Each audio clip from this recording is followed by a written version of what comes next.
வணக்கம் நேர்களே, இது ஷர்மிளா டாக்கீஸ். நான் உங்கள் டாக்டர் ஷர்மிளா. இன்னைக்கு நம்மளோட சிறப்பு விருந்தினரா இணைஞ்சிருக்கிறாங்க முனைவர் டாக்டர் சுந்தரவல்லி அவர்கள்.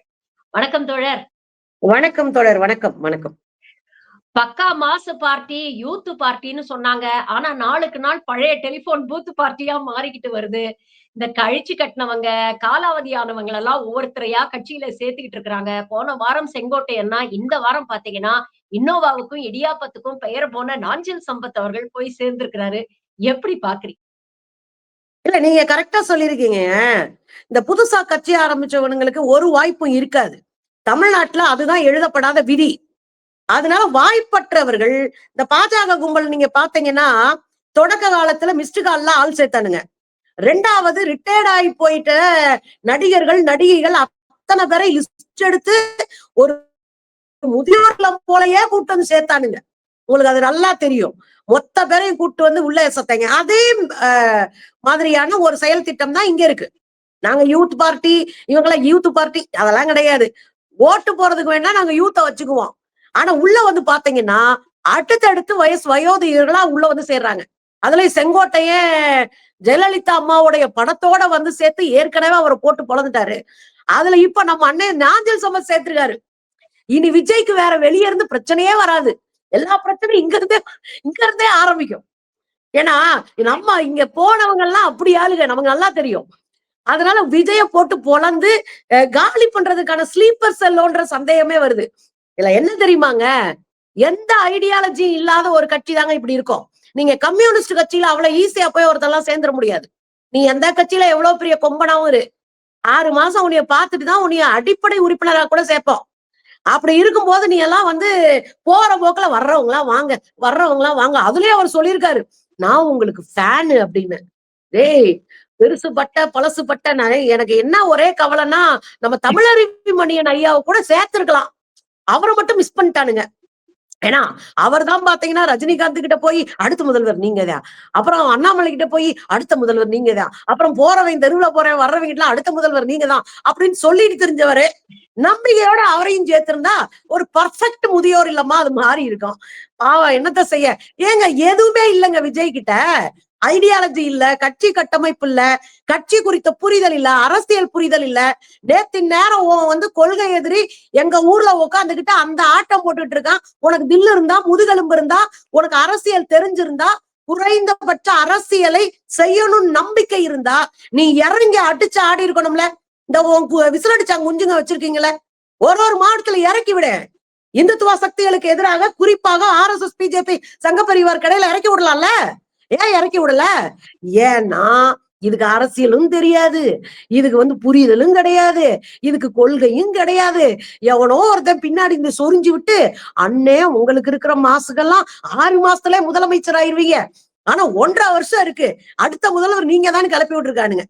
அதுல நம்ம என்ன புரிஞ்சுக்க வேண்டி இருக்குன்னா, பாவம் அவரு வேற வழியும் இல்லாம வாக்கியாலும் இல்லாம நான் ஆட்சியில பங்குதாரேன்னு சொன்ன பிறகு ஒரு பயலும் வரலையே. சரி, இப்போதைக்கு குறைஞ்சபட்சம் ஒரு டீசென்டான ஒரு அரசியலை காட்டுறதுக்காவது 4-5 பெருசுகளை தூக்கி உள்ள போடுவோம் அப்படின்னு தூக்கி போட்டிருக்காரு. உண்மையிலேயே உங்களுக்கு பெருந்தன்மை ஜாஸ்தி. டீசென்டான அரசியல்னு சொல்லிட்டு நாஞ்சில் சம்பத் அவர்களுக்கு ஒரு சர்டிபிகேட் கொடுக்குறீங்க பாத்தீங்களா? இதுதான் வந்து ரொம்ப இது. ஆனா நீங்க இப்படி சொல்றீங்கல்ல தோழர், நேத்து ராஜ்மோகனுக்கு கொடுத்த இன்டர்வியூல வந்து அவர் கேக்குறாரு, இந்த வடிவேல் கேட்பாரு இல்லையா, அந்த மாதிரி என்கிட்ட உன்னை என்னடி செல்வம் லைக் பண்ண வச்சுச்சு அப்படிங்கிற மாதிரி விஜய் கிட்ட நீங்க லைக் பண்ண விஷயம் என்ன அப்படின்னு கேக்குறாரு. அதுக்கு சொல்றாரு அவரு, விஜயோடைய ஹிஸ்டரி ஜியோகிராபி எல்லாம் எனக்கு ரொம்ப பிடிச்சிருக்குது. காலத்தின் குரல் விஜய், காலத்தின் தேவை விஜய், காலத்தின் கட்டாயம் விஜய், ஒரு மாற்று அரசியல் தேவை, அதை கொடுக்கறேன்னு வந்துதான் வைகோ தோத்து போயிட்டாரு, அப்புறம் விஜயகாந்த் தோத்து போயிட்டாரு, கமலஹாசன் தோத்து போயிட்டாரு, ரஜினி வரவே இல்ல, அப்படிப்பட்ட ஒரு மாற்றத்தை கொடுக்கறதுக்கு வந்திருக்கிறவர் தான் விஜய் அப்படின்னு சொல்றாரு. எனக்கு என்னன்னா சிரிக்காம சொன்னீங்க பாருங்க, எனக்கு என்னடி செல்லம் பிடிக்கும்னு. இதுல என்ன தெரியுமா பிரச்சனை, அவரும் 4-5 மாசமா சொல்லி பாத்துட்டாருங்க, 4-5 வாரமா கதறி பாத்துட்டாருங்க. ஏங்க திமுக காரங்க என்னையும் கூப்பிடுங்க, நீங்க பாட்டு கூப்பிடாம நீங்க பாட்டுக்கு ஒரு விழா நடத்திட்டு இருக்கீங்க, அறிவு திருவிழான்றீங்க, அப்ப நாங்களாம் அறிவு கட்டவீங்களா அப்படின்னு கடுப்புல இருந்தாரு. சரி, யாராவது வந்து நம்ம கிட்ட பேசுவாங்க வச்சுக்காங்கன்னு நினைச்சிருப்பாரு போல இருக்கு அண்ணன். ஆனா அவர்கிட்ட யாரும் போகல. சரி இருக்கட்டும், அவர் பாட்டுக்கு ஓரமா பேசிட்டு இருப்பாரு நினைக்கும் போது அவர் பாத்துருக்காரு, என்னையவா அது பண்றீங்க, நான் பாத்துக்கிறேன்டா அப்படின்னு கிளம்பி போய் இவர்கிட்ட சேர்ந்திருக்காரு. சேர்ந்தவருக்கு தெரியும் விஜயோடைய லட்சணம் என்னன்னு. அவளெல்லாம் எதுவுமே தெரியாம போய் சேர்ந்தவர் கிடையாது நம்ம அண்ணாத்த. ஆனா போய் சேர்ந்துட்டாரு. சேர்ந்தவர்கிட்ட ஒரு விஷயத்த கேட்கும் போது அவர் சொல்றாரு, ஹிஸ்டரி ஜியோகிராபி எல்லாம் பயங்கரமான விஷயம். அவரெல்லாம் பின் ஒரு மாற்றத்திற்கானவர், ஒரு தேவதூதன் அப்படின்னு. பொதுவா அண்ணன் போய் சேர்ந்தோடனே அப்படித்தான் சொல்லுவாரு. எந்த தேவதூதனையும் பல தேவதூதர்களை பார்த்தவர் தான் அண்ணன். அவர் போய் இந்த அண்ணன் பக்கம் போய் இன்னோவா கார் கொடுத்தானே இது போல இல்லன்னு பேசுவாரு. அதுதான் அம்மாவை தேவதை அப்படின்னு சொன்னவர் தான்.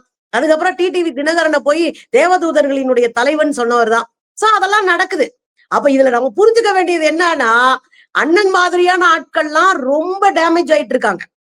அரசியல்ல நீங்க கஷ்டப்பட்டு சேர்த்து வைத்த ஒரு பிம்பத்தை மொத்தமா உடைச்சு காலி பண்ணிட்டு இருக்கிறாங்க இங்க.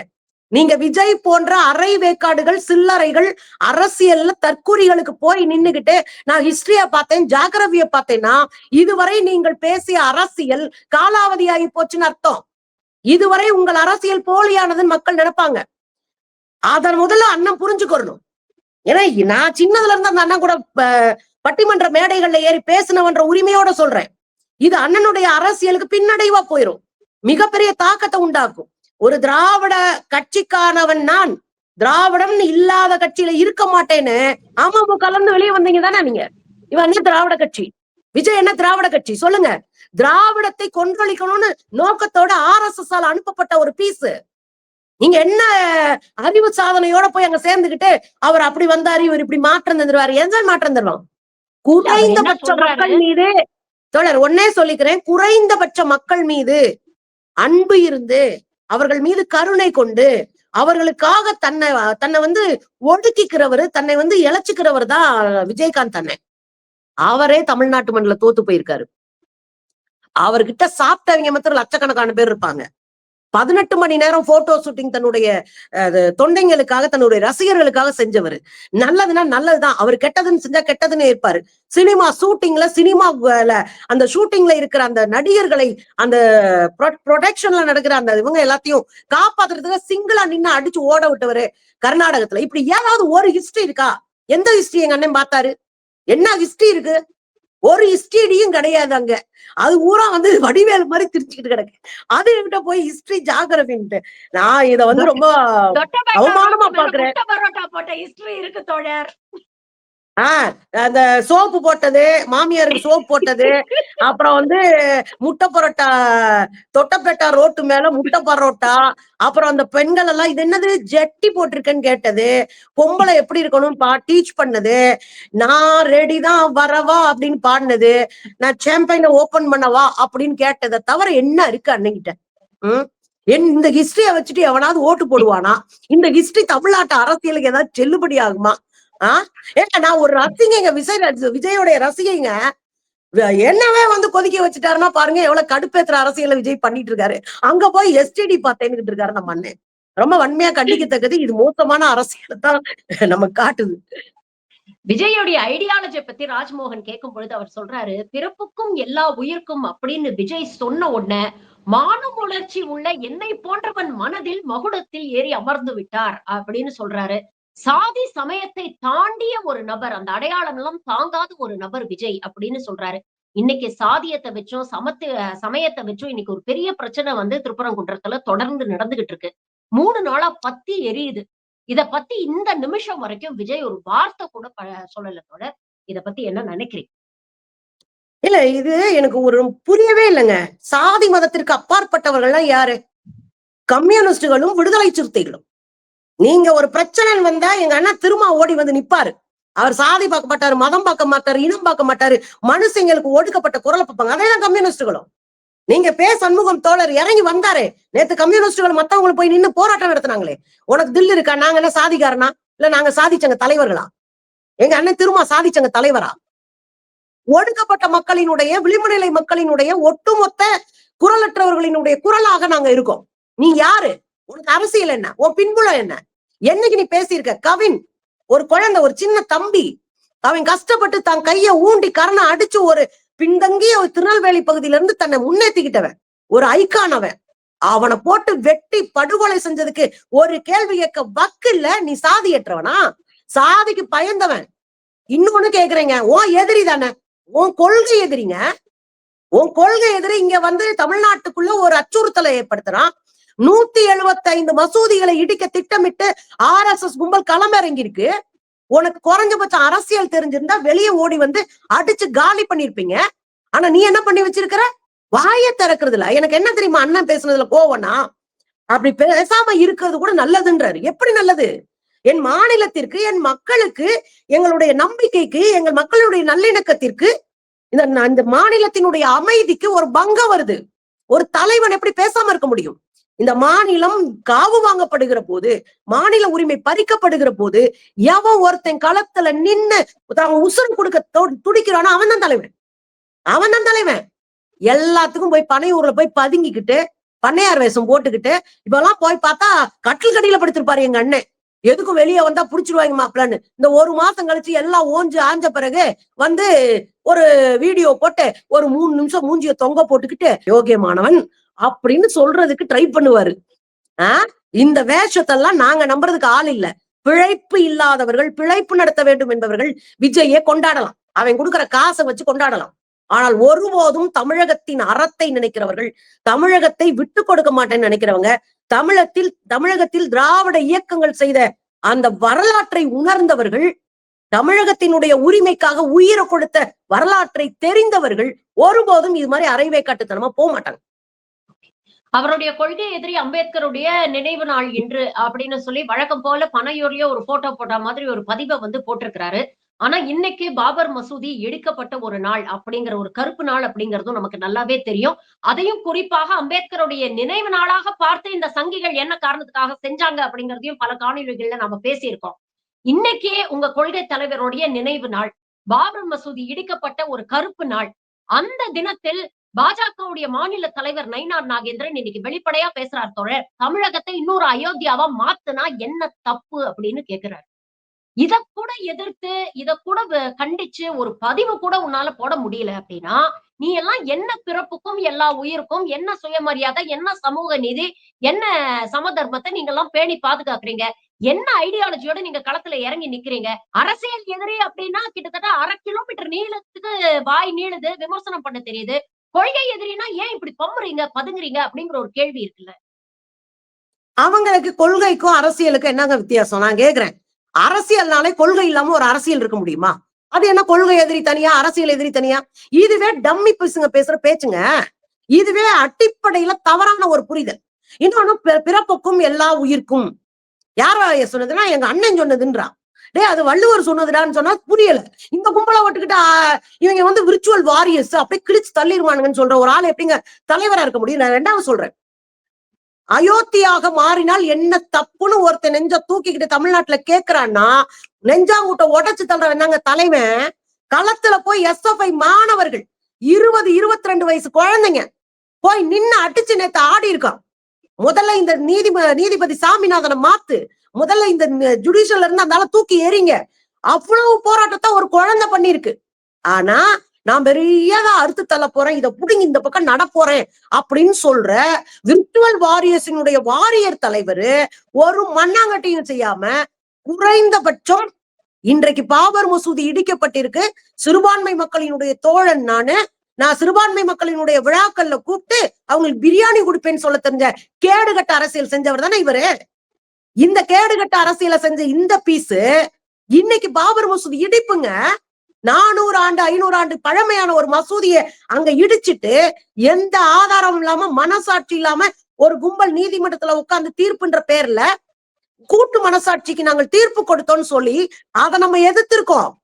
இன்னைக்கு உயிரை பணைய வச்சு நம்ம தமிழ்நாட்டுக்குள்ள அரசியல் செஞ்சுட்டு இருக்கோம். பின்னணி எதுவுமே இல்லாத சாதாரண மக்கள் இந்த கும்பலை அம்புட்டு பணத்தை வச்சுக்கிட்டு வாய் திரைக்க பயந்துகிட்டு கூச்சப்பட்டுட்டு உட்கார்ந்து இருக்காரு.